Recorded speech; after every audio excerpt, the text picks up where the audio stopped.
Donc, la troisième question, pour laquelle nous allons appeler donc Aurélie Jochot pour Lutte ouvrière, c'est la suivante. Quel sera votre projet pour la jeunesse en termes d'équipement et de services, et mettrez-vous en place des aides matérielles ou financières pour ceux qui n'en ont pas les moyens de s'émanciper du logement familial, pour ceux qui n'ont pas les moyens financiers de poursuivre leurs études et pour ceux qui n'ont pas les moyens techniques et financiers pour initier une activité économique et ou artistique?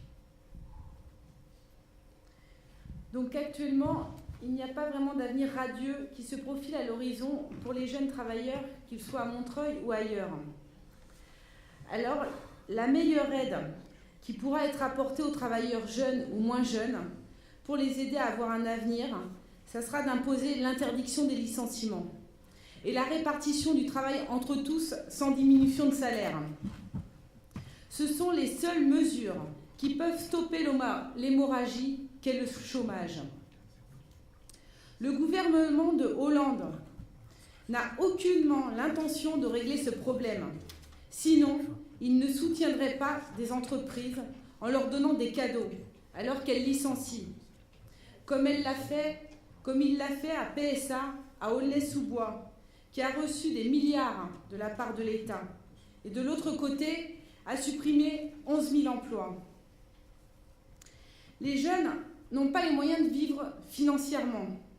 Ça, c'est sûr. C'est une évidence, car c'est le cas des millions de gens qui appartiennent au monde du travail. Les patrons rognent sur les salaires aujourd'hui.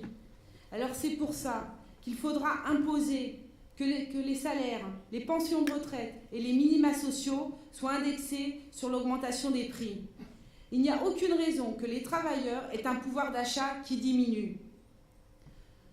On voudrait nous faire croire que les entreprises n'ont pas les moyens d'embaucher, qu'elles n'ont pas les moyens d'augmenter les salaires, mais qu'elles le prouvent, qu'elles ouvrent leurs livres de compte dans ces cas-là. Mais au contraire, les entreprises, elles ne font pas ça, elles les cachent, leurs livres de compte.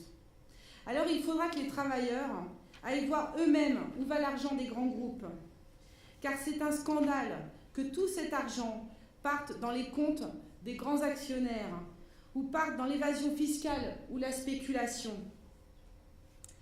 Certains croient diminuer la portée du vote pour la liste lutte ouvrière en qualifiant ce vote de protestataire. Eh bien oui, c'est un vote protestataire, car il est plus qu'urgent de protester et de dire ça suffit. C'est un vote utile, car c'est montrer que l'on ne se résigne pas au chômage, à la perte du pouvoir d'achat et à l'aggravation de l'exploitation.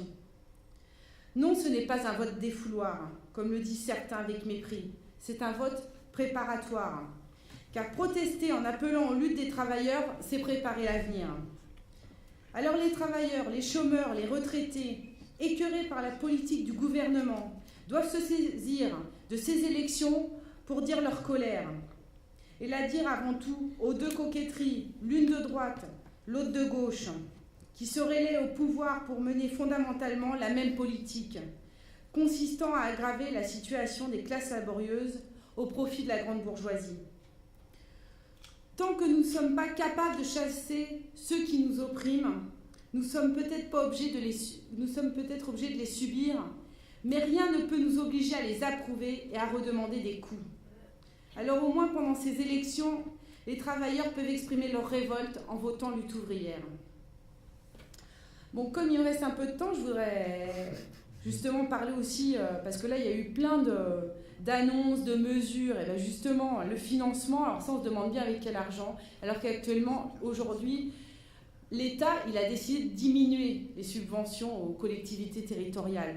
Donc après, c'est un mensonge d'essayer de faire croire qu'il y aura des solutions de trouver. Quelque part, ça sera soit des augmentations d'impôts, soit ça sera des diminutions pour des crèches, pour les fonctionnements de tout ce qui fonctionne pour l'intérêt de la classe laborieuse. Alors quand Manon Laporte dit qu'elle ne compte pas augmenter les impôts, en tout cas la TVA elle a été décidée sous le mandat de Nicolas Sarkozy. Alors moi j'ai aucune confiance dans la droite quand elle dit qu'elle ne veut pas augmenter les impôts. Hein ? Donc de toute façon, tous les partis qui sont là, eh ben, ils seront obligés de faire des choix. Eh ben, nous, nous, on pense qu'il n'y a pas de choix à faire. Et que les travailleurs, il faudra qu'ils imposent justement, grâce aux futures luttes qui mèneront, les choix qui sont importants pour l'ensemble de la population laborieuse de ce pays. Et ça, que ce soit à Montreuil ou ailleurs. Parce qu'il faut qu'il y ait des logements, parce qu'il faut qu'il y ait des crèches, parce qu'il faut qu'il y ait des transports, qu'il faut qu'il y ait des activités sportives, etc. Ça, c'est une nécessité pour l'ensemble des travailleurs aujourd'hui, jeunes, retraités, etc. Et donc, de dire aujourd'hui qu'on ne peut pas, qu'il y aura des propositions, etc., enfin, c'est pas... c'est de mentir, ça. C'est des marchands d'illusions, d'essayer de nous faire croire que de toute façon, les choses, elles vont se faire malgré tout. Là, il y a 10 milliards de subventions en moins qui seront en moins pour les collectivités. Donc, après, quelque part, on ne veut pas critiquer la politique actuelle du gouvernement. Les partis de gauche aujourd'hui ne veulent pas critiquer cette politique actuelle. Ça veut dire qu'ils montrent leur entière solidarité au gouvernement de Hollande, sans aucune distinction. Donc c'est pour ça que nous, c'est ce programme-là qu'on va défendre en disant que oui, il faudra interdire les licenciements, oui, il faudra partager le travail entre tous sans diminution de salaire. Oui, il faudrait que quand les prix augmentent, les salaires y suivent automatiquement. Et tout ça, on le verra en plus avec le contrôle des comptes des entreprises. Mais surtout, dans ces élections, c'est quand même l'occasion d'être une opposition à la politique anti-ouvrière du gouvernement de Hollande et de dire qu'on ne fait pas confiance à la droite, qu'on ne fait pas confiance à l'extrême droite, à ces autres partis qui n'ont qu'une envie, c'est de retourner à la mangeoire. Voilà. Reste une minute. Encore une minute. Encore une minute. Non, je la donne à personne. C'est pour le monde du travail. Bon réflexe. Normal. Donc, après, justement, ça sera la possibilité, tous ceux qui auront envie, tous ceux qui nous écoutent, qui ont envie de montrer leur ras-le-bol, qui ont envie de montrer leur colère, qui ont envie de dire qu'ils ne sont pas d'accord, que ça suffit tout ça, c'est sûr, ça ne va pas changer là tout de suite grâce au vote, mais au moins ils montreront qu'il y a une partie de cet électorat, une partie des travailleurs aujourd'hui qui relèvent la tête et qui n'ont pas envie de s'abaisser devant la bourgeoisie et dire que c'est plus possible. Au moins, s'il y a des travailleurs, que ce soit à Montreuil ou dans toutes les autres villes où on se présente, qui ont la possibilité, qui ont envie de le faire, ils peuvent le faire en votant pour la liste lutte ouvrière. Super. Merci. Oui. Merci beaucoup, Madame Aurélie Jochot, lutte ouvrière. Je le rappelle, je ne l'ai pas dit tout à l'heure, parce que là, il n'y a pas eu spécialement d'intervention, mais de vraiment vous respecter le temps de parole des gens et de ne pas intervenir pendant leur discours. Vous le ferez pendant le vôtre. Non, mais c'est bien, c'est normal. J'ai rien à rajouter. Merci. Donc nous allons appeler tout de suite Madame Catherine Pilon pour, et je le refais encore... Ensemble pour Montreuil. Merci.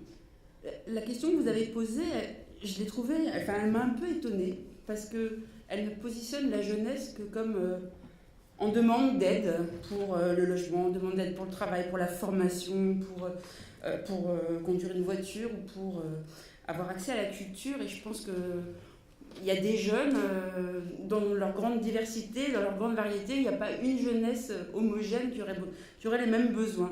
Et donc, bien évidemment, quand on aborde la question de la jeunesse, il faut se poser, il faut avoir conscience de cette diversité et pouvoir proposer des choses très différentes en fonction de leurs besoins. La jeunesse, ça commence déjà par la petite enfance. Et donc, pour qu'un jeune soit bien plus tard, il faut qu'il ait été bien pris en charge dans sa petite enfance. Et donc, la politique qu'on a fait pour doubler le nombre de places en crèche, depuis 2008, on a doublé le nombre de places disponibles. Pour nous, c'est déjà quelque chose qu'on met dans l'écuelle du jeune. Deuxième étape, le projet éducatif, l'action éducative sur le temps scolaire ou sur le temps périscolaire. Là aussi, il y a un enjeu énorme, que ce soit l'éducation nationale ou l'éducation populaire, de rattraper les inégalités et de proposer un meilleur accès de tous à la culture, au sport, à l'expérimentation scientifique, à la connaissance des enjeux environnementaux, etc. Donc là aussi, la ville a mis beaucoup et elle continuera à le faire dans le cadre du projet éducatif. Pour les jeunes adolescents et jeunes adultes, on a proposé plusieurs pistes de travail. Une première sur l'accès à l'expression et pour valoriser l'expression des jeunes, l'idée de leur mettre à disposition davantage qu'on en a aujourd'hui. Il y en a déjà à la pêche un petit peu et dans différents services jeunesse, mais davantage d'espaces multimédia pour qu'ils puissent organiser leur prise d'expression collective, chacun se débrouillant très bien avec son ordinateur, mais leur permettre d'avoir des projets collectifs qui leur permettent de s'exprimer. L'idée d'avoir un accès à la culture aussi plus facile, avec l'idée d'offrir pour chaque anniversaire, à chaque anniversaire d'un jeune à 16 ans, un pass culture qui lui permette de découvrir les structures culturelles de sa ville gratuitement. Concernant l'emploi, l'idée c'est de développer une bourse de stage pour les stages de 3e, parce qu'on sait qu'il y a des grandes inégalités entre le jeune qui a du réseau professionnel par ses parents et celui qui n'en a pas. Les stages ne sont pas de même qualité et c'est déjà une première inégalité. Donc travailler ce dispositif de bourse stage et d'accès au job d'été, poursuivre les conventions avec toutes les entreprises de Montreuil, et ça sans distinction, qu'elles soient grosses ou petites, pour permettre à ce qu'elles accueillent davantage de jeunes dans le cadre de leur job d'été, dans le cadre de leur stage et peut-être dans les premiers emplois.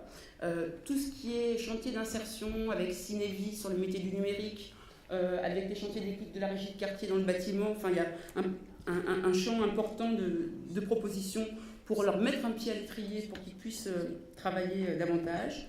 Et sur le logement, favoriser la colocation, faire connaître les systèmes de garantie de la loi Duflot qui devraient permettre aux jeunes d'avoir moins de problèmes pour trouver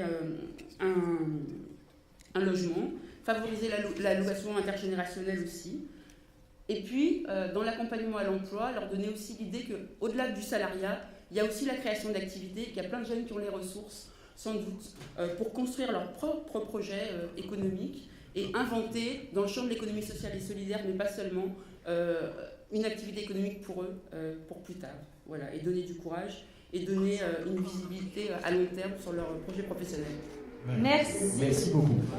Donc non, je me suis trompé, c'est à la fin du temps, il y a le jingle. C'est pas pendant les 20 dernières secondes, j'ai rien dit. Oui, non, mais comme d'habitude, tu comprends de travers. Oui, de toute façon, c'est une habitude. Voilà, on va pas s'étonner maintenant. Tout le monde ne le sait pas ici, donc nous n'avons pas en rajouter davantage. Merci beaucoup, Madame Catherine Pilon, pour Ensemble pour Montreuil. Ensuite, Léonore. Oui, ensuite, nous allons appeler Alexandre Tuaillon, donc pour la liste Évian Montreuil. Merci. Ça va être rapide. Oui, je vais essayer de ne pas faire sonner le affiché. jingle. Voilà, nickel. Ah ouais. 1h44. Oui, rapidement, voilà. Alors, le sujet mérite pourtant plus de débat que ça, mais consacrer des moyens à la jeunesse, évidemment, je crois que personne ce soir n'y sera opposé. La jeunesse, il faut savoir aussi quelle est la tranche d'âge que l'on prend en compte, parce que ça fait aussi partie de la définition des politiques municipales. Repenser et associer plus la jeunesse, mais pas uniquement celle qui est actuellement touchée par la politique municipale de la jeunesse, c'est un vrai défi. Comment élargir le public qui est touché par les politiques municipales de la jeunesse? Ça, c'est un défi sur lequel il faut s'atteler pour les associer afin de retravailler tout ce qui va être offre d'activités et offre culturelle et sportive. Mais au-delà de ça, le vrai défi, et ce sur quoi nous on se concentre, c'est sur l'autonomisation des jeunes montreuillois. Ça passe par un soutien pour une partie de ces jeunes qui n'ont pas le réseau, qui n'ont pas les moyens, etc., d'essayer de les encourager ou de leur donner au moins accès à l'information leur permettant d'obtenir des bourses pour effectuer des stages à l'étranger, parce que l'étranger, c'est désormais un passage incontournable pour des jeunes, et ceux qui n'ont pas tous les soutiens leur permettant d'y accéder doivent pouvoir trouver auprès de la mairie au moins des lieux d'information et des lieux d'aide pour cela. Et puis les aider aussi au coaching, par coaching à des montages de projets, des projets d'entreprise, mais aussi une meilleure préparation pour les entretiens d'embauche. Et puis au-delà de cela, il faut que notre ville apprenne à mettre en place des dispositifs pour mieux détecter et retenir les talents montreuillois. Beaucoup de jeunes montreuillois dans les arts, dans le sport, ont quitté notre ville malheureusement, on les a laissés partir et c'est dommage. Merci. Merci beaucoup, Alexandre. Bon, on a un peu débordé. Tuaillon. pour élire Montreuil. La régie est un chouille en retard quand même. Pas hein. obligé. Moi je dis ça, je dis rien, mais bon, c'est pas grave, c'est pour le fun. Ensuite, nous allons demander à monsieur Axel Norbelli. Il m'a dit j'y crois. Pardon, Alexandre, je suis désolé. Ce sera encore très rapide. Je suis spécialiste. Je mets Ça souvent va mes aller. pieds dans le plat, c'est un truc qu'il faut que je fasse régulièrement. 24 secondes. Ah ouais, alors là c'est plus chaud. Quand vous voulez. Très simple. Politique du blabla liste de Père Noël ou politique des actes? La jeunesse, elle est sur notre liste elle est sur notre liste de candidats. Nous, on croit à la jeunesse. Vous les retrouverez sur notre liste et vous les rencontrerez sur le terrain. Pour toutes les propositions précises pour la jeunesse, c'est sur notre site mavillejicrois.fr. Merci. Bravo. Merci. Merci beaucoup. C'est fait, c'est rapide, c'est concis. Donc c'était Axel Norbelli, ma ville, j'y crois. Nous allons maintenant appeler Manon Laporte pour le pacte citoyen pour Montreuil. Comme ça va très vite, je ne répète pas la question tout à l'heure qui est probablement plus longue que les temps de parole. Pardon. Candidat. Projet pour la jeunesse pour initier une activité économique. Tout d'abord, on fera bénéficier les juniors, donc les jeunes, on va prendre 15 à 24 ans, puisque c'est là où il y a le plus de chômage, 30%. On va les faire bénéficier de l'expérience, des réseaux et des conseils des seniors grâce à une association que nous avons créée qui s'appelle Pacte Citoyen. Alors je sais que ça existe déjà, mais on va renforcer ce type d'outils. Ça veut dire aussi assurer un accompagnement, je vois que notre candidat y a pensé, l'accompagnement à la création d'entreprises grâce à un service dédié à la mairie. Ça veut dire aussi créer de l'emploi en allouant un budget de garantie pour les banques à destination des entreprises, des jeunes entrepreneurs qui souhaiteraient jeunes entrepreneurs qui souhaiteraient installer leur entreprise à Montreuil. C'est également créer un pôle de compétitivité entre l'IUT de Montreuil, les juniors entreprises et les entreprises de Montreuil. Voilà quelques-unes de nos propositions pour dynamiser l'économie, plus spécifiquement pour les jeunes et aussi les moins jeunes. C'est également mener une politique familiale volontaire, équitable et juste autour de propositions concrètes dans un pacte famille, que nous avons appelé famille, éducation et culture. Et c'est d'abord nommer un adjoint à la famille qui sera dédié évidemment à la vie familiale des uns et des autres. Ça sera également promouvoir l'hébergement des jeunes chez les seniors et on initiera en tout cas des partenariats entre les écoles et les maisons de retraite. Instaurer également un chèque culture et sport communal afin de favoriser le libre choix des parents et des enfants dans leurs pratiques sportives et culturelles. Il sera remis pour chaque enfant en âge d'effectuer une activité sportive ou culturelle et sera valable évidemment dans n'importe quelle association de la ville.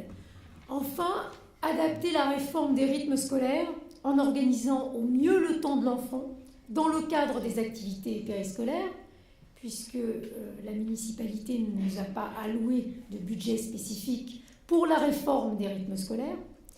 On va favoriser le libre choix de ces activités périscolaires par les enfants et les parents, et évidemment se servir pleinement des associations à Montreuil qui sont essentielles pour cette ville. Et enfin, informer les jeunes, c'est-à-dire créer une permanence juridique, mobile et gratuite, puisque vous savez, je suis avocat, qui se déplacera dans tous les quartiers et qui aidera à la formation et dans l'aide de la création d'entreprises. Voilà pour les jeunes ce que nous allons réaliser. Très bien, merci beaucoup. C'était Madame Manon Laporte pour le pacte citoyen pour Montreuil. On va donc demander à Razia Madi de venir pour la liste Montreuil en mouvement. Le temps va s'afficher. Petit chronomètre, Régie, s'il vous plaît. Merci. Super. Nous sommes à Montreuil et dans un département qui est le département le plus jeune de France. L'enjeu de la jeunesse, l'enjeu de l'enfance, ça a été dit, est essentiel pour aujourd'hui, essentiel pour l'avenir. La question de l'éducation, je vous renverrai à notre programme. On en a fait notre priorité. Pour nous, c'est une cause municipal de premier ordre. Et de ce point de vue-là, y compris sur l'ensemble des mesures que nous évoquons, nous sommes dans la précision, la clarté, la cohérence, notamment sur la réforme des rythmes scolaires. Aujourd'hui, la jeunesse, et je rejoins ce qu'a pu dire d'ailleurs Catherine Pilon précédemment, à Montreuil, elle a envie d'entreprendre, elle a envie de créer, elle n'a pas envie qu'on fasse à sa place, mais elle a envie d'avoir un cadre dans lequel elle puisse faire. Et qu'à partir du moment où elle a fait, qu'il y ait une municipalité qui soit en capacité de s'approprier, de mettre en valeur. C'est le cas dans plusieurs domaines.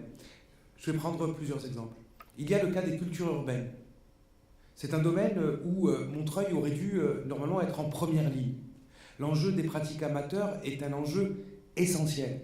Et pour autant, nous sommes, je le crois, au regard du potentiel qui était le nôtre, que ce soit les cultures urbaines dans le domaine du graphisme, dans le domaine de la musique, on a eu l'occasion d'ailleurs d'échanger sur votre propre radio sur ces sujets-là, en retard.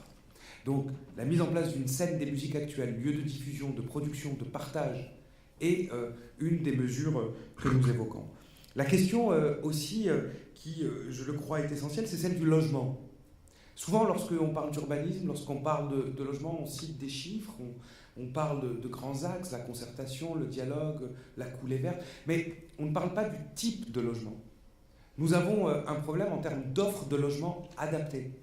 De la résidence sociale pour jeunes travailleurs, foyer de jeunes travailleurs, de l'habitation temporaire, mais aussi une habitation adaptée, du studio aux 2 pièces, en lien avec ce que sont les infrastructures, en termes de transport, doit être au cœur d'une politique qui permet à la jeunesse d'avoir cette première étape de l'autonomie qui est de pouvoir disposer d'un logement. Il y a tout ce que l'on propose dans le domaine de l'entrepreneuriat, l'enjeu du numérique. Tout à l'heure, j'entendais des personnes qui parlaient des murs à pêche en disant on va faire un festival dans les murs à pêche. J'entendais d'autres mesures. Les Montreuilloises et les Montreuillois n'ont pas attendu d'ailleurs les politiques dans des grands domaines pour se mettre en mouvement. Et du point de vue de l'entrepreneuriat, ce qui se passe aujourd'hui avec le Simplon, où on dit voilà, aujourd'hui on peut donner le capital à chacun de se lancer dans la programmation et dans l'apprentissage du code. Ce qui est fait par ici Montreuil dans la capacité à développer, avec le soutien de la municipalité d'Est Ensemble, certes, mais au début c'est une initiative privée, en tout cas dans le champ de l'économie sociale et solidaire, pour mettre à disposition des espaces de coworking. N'ont pas attendu les politiques. Donc je pense que nous, politiques, on doit permettre, et une municipalité demain doit permettre cet écosystème, doit permettre ce cadre, doit permettre ce soutien, doit permettre finalement que tout cela soit en mouvement. Et pour aller plus loin, Montreuil-en-mouvement, montreuil-en-mouvement.fr pour aller de manière très précise dans nos propositions. Merci. Merci beaucoup, Monsieur Razi Hamadi, Montreuil en mouvement. C'est bon, un peu en Merci là, merci. Ça ira. Très bien, on continue. Bientôt la fin de cette première partie. Nous allons accueillir maintenant Léonore, s'il te plaît. Geller le Shaker pour Montreuil Avenir. Voilà, et ce sera donc le dernier candidat, si je ne dis pas de bêtises, pour cette première partie. Exactement. 3e question. Je vais essayer de répondre précisément à la question sans l'interpréter, puisque si j'ai bien compris, si elle était posée dans ces termes-là, c'est que vos auditeurs, qui ont déposé des messages par Internet, ont posé les problèmes qui les touchent. Donc moi, quand des jeunes me parlent de leurs problèmes d'accès au logement, d'accès à l'emploi, de difficultés à l'accès à une tarification raisonnable leur permettant d'avoir accès à la culture, j'essaye d'apporter ces réponses à ces questions précises.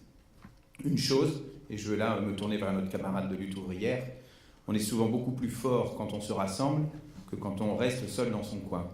Et nous pensons qu'il est important de rassembler toutes les énergies qui veulent lutter contre les politiques d'austérité. Et nous ne cherchons pas à savoir dans quelle écurie elles se trouvent. Nous prenons tous ceux qui se battent et qui se battront pour faire en sorte que les baisses de dotation aux collectivités soient remises en cause, pour que nous questionnons et nous mettions fin au transfert de charges sur les collectivités locales. Je pense par exemple à un problème qui a été évoqué sur la question des rythmes scolaires. La mise en place des rythmes scolaires n'a pas vocation à être financée par les collectivités. Le périscolaire qui nous est renvoyé, rebalancé dans cette, et en plus dans un contexte préélectoral, nous avons eu l'occasion de dire en conseil municipal que la méthode était assez détestable, puisque ça amène, dans un débat politique normal, à devoir s'étriper sur cette question de l'organisation de l'éducation nationale. Ce n'est pas l'éducation locale. Sur la question de ce combat qu'il faut mener, il y a des réponses très concrètes à apporter à la jeunesse. Moi, quand j'entends les problématiques d'accès, par exemple, à l'emploi, je questionne la question des moyens que nous sommes en mesure à ce stade, avec ces difficultés que nous connaissons sur les dotations, sur le fonctionnement de nos collectivités qui sont étranglées, par exemple de notre bureau information jeunesse. Comment nous faisons en sorte de recréer ce lien, d'avoir un lieu plus grand qui accueille les gens. Nous avons les compétences humaines en plus pour le faire, qui accueille les gens dans des conditions décentes pour pouvoir, par exemple, répondre à leurs questions et à leurs recherches de stage. Ce lien entre la collectivité et nous. Quels moyens nous nous donnons effectivement pour renforcer ce service du bureau information jeunesse? Nous avons proposé la mise en place de bourses tutorat. Ce n'est pas en soi un phénomène nouveau, ça existe ailleurs, dans d'autres villes. La bourse tutorat pour les Bac plus 3 notamment, un accompagnement, un coup de pouce de la part de la municipalité en contrepartie de temps que ces personnes pourront consacrer pour l'accompagnement d'autres jeunes, notamment de jeunes qui peuvent être en difficulté, en décrochage scolaire, etc. La question de l'accompagnement aussi des parcours en alternance, cela a été en partie évoqué par Catherine Pilon. Effectivement, comment répondre aux besoins et aux accompagnements pour les demandes de stage de la plupart des jeunes qui se tournent vers les collectivités, puisque c'est là leur premier interlocuteur. Mais je voudrais revenir sur un point, sur la question du Grand Paris à ce sujet-là. L'accès à la santé très rapidement, parce qu'on n'en parle pas suffisamment, mais il faut poursuivre le combat pour faire en sorte que les jeunes continuent à avoir accès à la santé via le planning familial, via nos centres de santé municipaux, prévention contre les maladies sexuellement transmissibles, le sida, la lutte contre l'homophobie, tous ces lieux où nous avons un travail à faire et à prolonger. Un point, nous sommes en train de dire tout ça, mais vous savez que dans la configuration actuelle, et c'est pour ça que nous nous demandons à l'ensemble du front de gauche d'être le plus fort dans toutes les villes possibles, pour faire en sorte que dans l'association de préfiguration, nous puissions remettre à plat un certain nombre de choses qui sont dans le texte du Grand Paris, puisque tout ce qu'on est en train de dire, l'insertion, développement économique, etc., partira au Grand Paris. C'est-à-dire que la gestion de le quotidien se passera au niveau du Grand Paris. Merci beaucoup. Merci. Là, au taquet. Oui, Voilà. ça réagisse pas mal là. Super. Merci beaucoup. C'est donc la fin de cette première partie.